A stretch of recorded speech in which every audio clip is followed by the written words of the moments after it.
اس سے اعلان جنگ کرتا ہے جو تنہائی میں گناہ کرتا ہے۔ آپ دیکھو 99% لوگ اس امت کے، اگر میرا حسن ظن صحیح ہے تو 99% لوگ اس امت کے تنہائی میں گناہوں کے اندر مبتلا ہیں۔ اللہ فرما رہے ہیں کہ میں ان سے اعلان جنگ کرتا ہوں جو اکیلے میں گناہ کرتے ہیں، لوگوں کے سامنے گناہ سے بچتے ہیں اور تنہائی میں گناہ کرتے ہیں۔ یہاں سے لے کے پتہ نہیں میری آواز انٹرنیٹ کے ذریعے سے کہاں کہاں تک پہنچ رہی ہے۔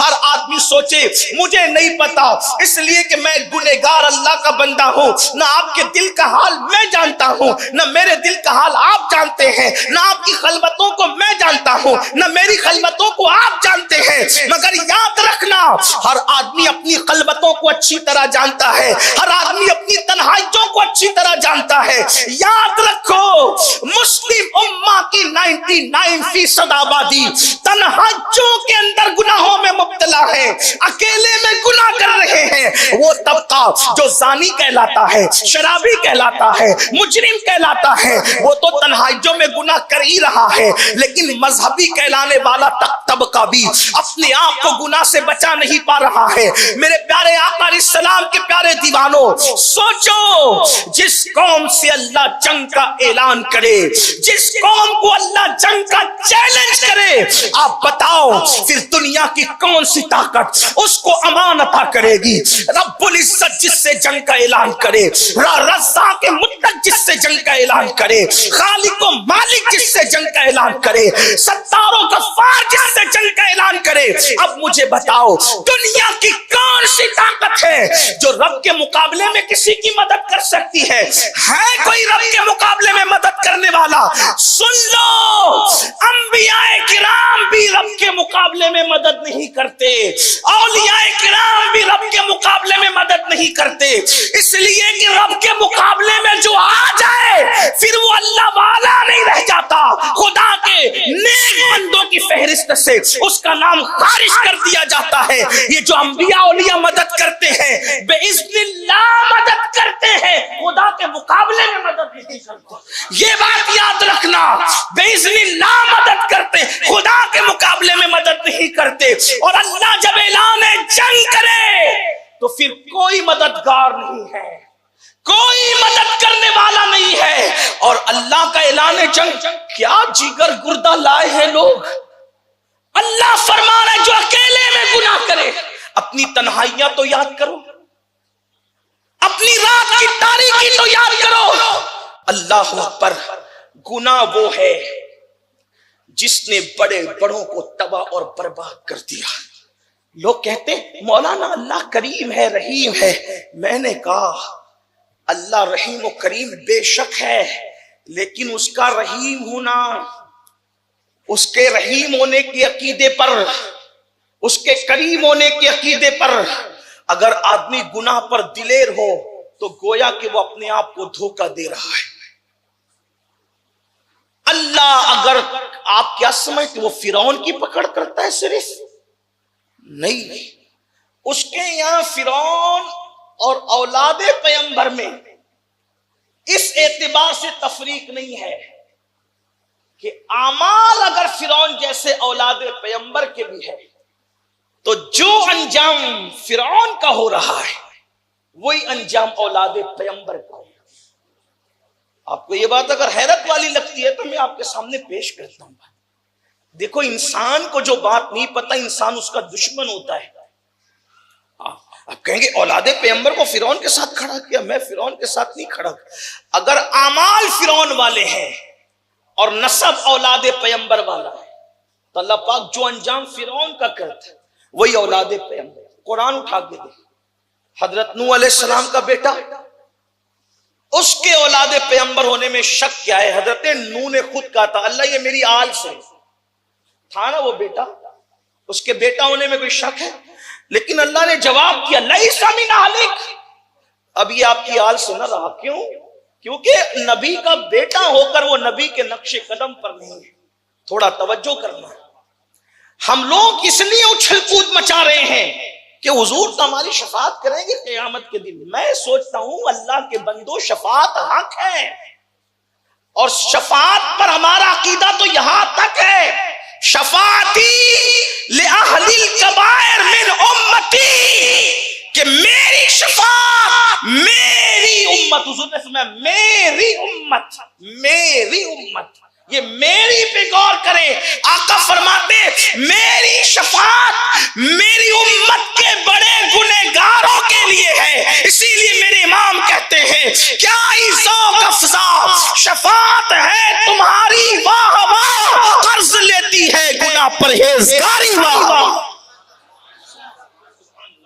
اگر فرعون جیسے اعمال ہو تو نبی کے بیٹے کا نبی سے نسب ٹوٹ سکتا ہے، تو اگر فرعون جیسے اعمال ہو تو کیا امتی کا نبی سے رشتہ نہیں ٹوٹ سکتا؟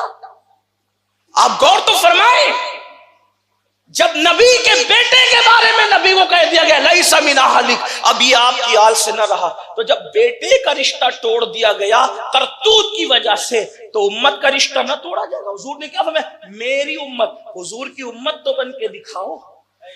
رات کے 3 بجے تک گندی فلمیں نرم نرم بستر پہ لیٹ کر کے دیکھ رہے ہیں. یہ کس کے لیے تھا؟ قل للمؤمنین یغضوا من ابصارہم، کس کے لیے تھا؟ اللہ نے محبوب سے فرمایا محبوب آپ فرما دے مومنوں کو کہ وہ اپنی نگاہوں کو نیچی رکھیں. اور اگر ہم، وہ بھی دیندار طبقہ، نمازی حاجی، ہر سال رمضان المبارک میں عمرہ بھی کر رہے ہیں، حج بھی کر رہے ہیں، 4 6 جانور بقرعید پہ ذبح بھی کر رہے ہیں، لیکن تنہائی کیسے؟ فلم دیکھ رہے ہیں، پاکستانی سیریلوں کے نام پہ عورتوں کو تک رہے ہیں، خوبصورت عورتیں تکی جا رہی ہیں. آپ سے پوچھتا ہوں آخر دین کس چیز کا نام؟ ایک عورت پر اگر چلتے ہوئے نظر پڑ جائے اور آپ نے نظر ڈال دی تو اللہ کے رسول فرما رہے کہ آنکھ میں آگ کی سلاخیں ڈالی جائیں. یعنی 1 سیکنڈ کے لیے کسی عورت کو تک لیا تو آگ کی سلاخیں آنکھوں میں ڈالی جائے گی. جو 3 گھنٹے عورت کو تک رہا ہے وہ بھی ننگا، اور پھر کہتا ہے شفاعت ہمارے لیے شفاعت ہے. میں آپ کو نا امید کرنے نہیں آیا، یہ نہیں کہتا کہ آپ کے لیے نہیں ہے، مجھے کیا حق پہنچتا ہے، لیکن آپ سے کہتا ہوں کہ حضور کا امتی تو بنے، حضور علیہ السلام کا امتی تو بنے، کوئی حضور کا امتی بنے. پھر اس کے لیے میں تو کہتا ہوں جو امتی سچا بن جائے قیامت کے دن سارے وارے نیارے اسی کے ہیں، میدان محشر اسی کا ہے. اس لیے کہ فقط اتنا سبب ہے انعقاد بزم محشر کا کہ ان کی شان محبوبی دکھائی جانے والی ہے. ہمارے عقیدے میں تو یہ ہے کہ قیامت کے دن مصطفیٰ جان رحمت کی شان کے ظہور کا دن ہوگا، ان کے مقام و مرتبے کے اظہار کا دن ہوگا. لیکن بتاؤ اللہ کے چیلنج کو قبول کرنے کی جسارت کرنے والے لوگ کہاں ہیں؟ اپنی تنہائیوں کے اندر رات کی تاریکی میں اللہ اکبر. اس کے بعد عورتوں پر پاپ کی نظر، کتنی وہ آنکھیں ہیں جو عورتوں پر پاپ کی نظر نہیں ڈالتے، جبکہ اللہ کے رسول علیہ الصلوۃ والتسلیم کا فرمان ہے اللہ اللہ میرے کریم آقا غیب دا نبی صلی اللہ علیہ وآلہ وسلم فرماتے ہیں جس نے عورت کو پاپ کی نظر سے، گندی نظر سے دیکھا، اس کی آنکھوں میں آگ کی سلاخیں ڈالی جائے گی، اس کی آنکھوں میں جہنم کی آگ بھری جائے گی. یہاں پہنچ کر کے میں سوچتا ہوں یا اللہ میری قوم کے جوانوں کو کون سمجھائے جو آنکھیں اتنی کمزور ہو. اللہ اکبر. اگر پیاس کاٹی جائیں تو پیاس کے ننھے ننھے ذرات انسان کی آنکھ میں چلی جائے. میری اور آپ کی آنکھوں میں اگر اللہ اکبر پیاس کے ننھے ذرات چلے جائیں ہم اس کو برداشت نہیں کر پاتے. تنکا چلا جائے اس کو برداشت نہیں کر پاتے. مجھے بتاؤ میرے بھائیوں اللہ اکبر کیسے ہم برداشت کریں گے وہ جہنم کی آگ؟ اور جہنم کی آگ کیا ہے علماء بار بار بیان کر چکے ہیں. صرف اتنا سمجھ لو جہنم کی آگ کی حرارت کو غیب دا نبی مصطفیٰ کریم رؤوف الرحیم صلی اللہ علیہ وآلہ وسلم نے یوں بیان فرمایا اس کے اندر اگر پہاڑ ڈال دیے جائیں تو پہاڑ بھی پگھل کر کے بہ جائیں. جہاں پہاڑ پگھل کر کے بہیں گے وہاں ہماری ان ننھی سی آنکھوں کا کیا بنے گا, ان پتلی سی آنکھوں کا کیا بنے گا, جو نہ پیاس کا ذرہ برداشت کر سکے, جو نہ تنکا برداشت کر سکے. تنکا اور ذرہ تو دور کی بات, ہماری پلک کا بال اگر ٹوٹ کر ہماری آنکھ میں آ جائے تو اس وقت تڑپ کا عالم کیا ہوتا ہے, اس وقت تکلیف کا عالم کیا ہوتا ہے. اپنی پلک کا بال جو آنکھ برداشت نہ کر سکے, وہ جہنم کی آگ جہاں پہاڑ بھی پگھل کر پانی ہو جائیں گے, وہ آگ جب آنکھوں میں ڈالی جائے گی انجام کیا ہوگا. لوگ کہتے ہیں نماز کی توفیق نہیں ہوتی, عبادت میں لذت نہیں ملتی. اللہ اکبر, ہمارے بزرگوں نے لکھا, فرماتے ہیں آدمی صرف گناہ کرنے کا سوچ لے, صرف سوچ لے, اللہ اس سے عبادت کی لذت چھین لیتا. گناہ کرنے کا سوچنے کی بنیاد پر, سوچنے کی بنیاد پر اللہ اس سے عبادت کی لذت کو چھین لیتا ہے. اور سنو, اللہ کے رسول غیب نبی صلی اللہ علیہ وآلہ وسلم فرماتے ہیں کہ جو انسان اپنی آنکھوں کو کنٹرول کرے, آنکھوں کو حرام دیکھنے سے بچائے, آنکھوں کو آوارگی سے بچائے, اللہ کا اعلان ہے میں اس کے دل میں ایسا ایمان نقش کر دوں گا, اس کی حلاوت وہ اپنے دل میں محسوس کرے گا, اس کی مٹھاس وہ اپنے دل میں محسوس کرے گا. اللہ اکبر, وہ ایمان دیا جائے گا, وہ ایمان آنکھوں کو کنٹرول کرنے کی برکت سے وہ ایمان دیا جائے گا جس کی لذت اور حلاوت کو انسان محسوس